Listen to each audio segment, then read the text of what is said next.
हर हर महादेव, देवों के देव महादेव के चरण में प्रणाम करता हूँ। दुर्गा माँ के चरण में प्रणाम करता हूँ। सरस्वती माँ के चरण में प्रणाम करता हूँ। गणेश भगवान के चरण में प्रणाम करता हूँ। गुरु भाई गुरु बहनों के चरणों में प्रणाम करता हूँ। वृंदावन एक गांव था। वहाँ एक सोहन नाम का व्यक्ति रहता था। उसका 3 गो बाल बच्चे थे, लेकिन थे।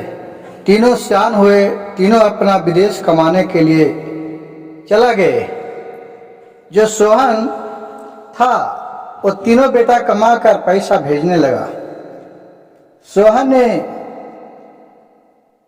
सबके यहाँ जाते थे और अच्छे तरह रहते थे और फिर चले आते थे। सोहन को किसी भी तरह का दिक्कत नहीं होने लगा और आनंद पूर्वक दिन बीतने लगा।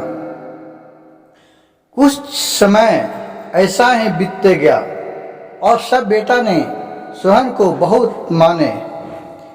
कुछ भी बोलते थे पिताजी तो उसको उत्तर जल्दी देने की कोशिश नहीं करते थे।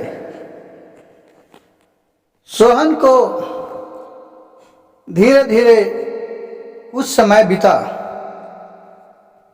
उनका बेटा का नाम था अनुराग, जयराग, प्रयागराज।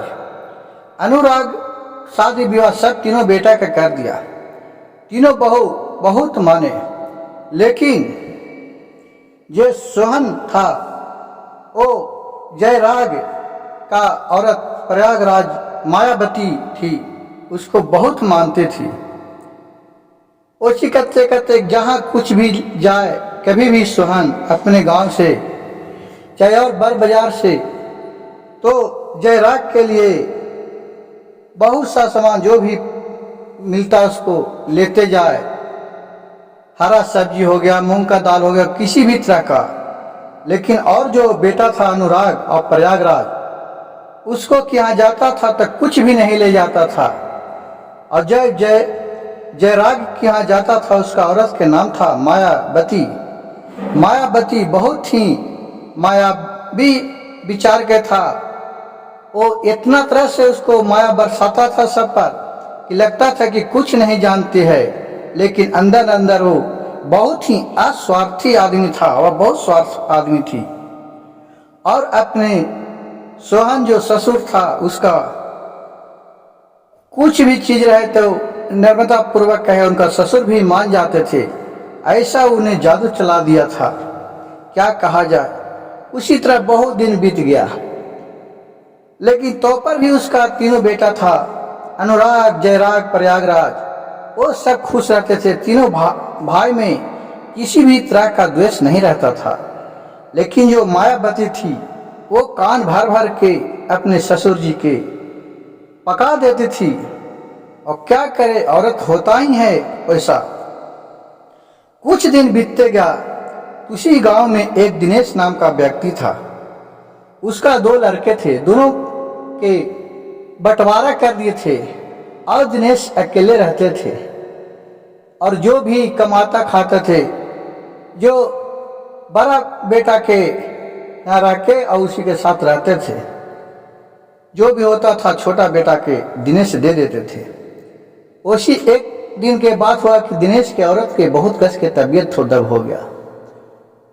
उसमें उसको करीब डॉक्टर ने बताया कि इसका खर्चा कम से कम 2 लाख रुपया होगा। अगर नहीं पैसा जमा कीजिएगा तो आपका पत्नी का जान चला जाएगा। अब दिनेश दोनों लड़के के पास गया तो दोनों बोला कि मेरे पास पैसा नहीं है। लेकिन छोटा वाला लड़का के जिसको दिनेश बहुत मानता था, उसके पास बहुत पैसा था, लेकिन नहीं दिया।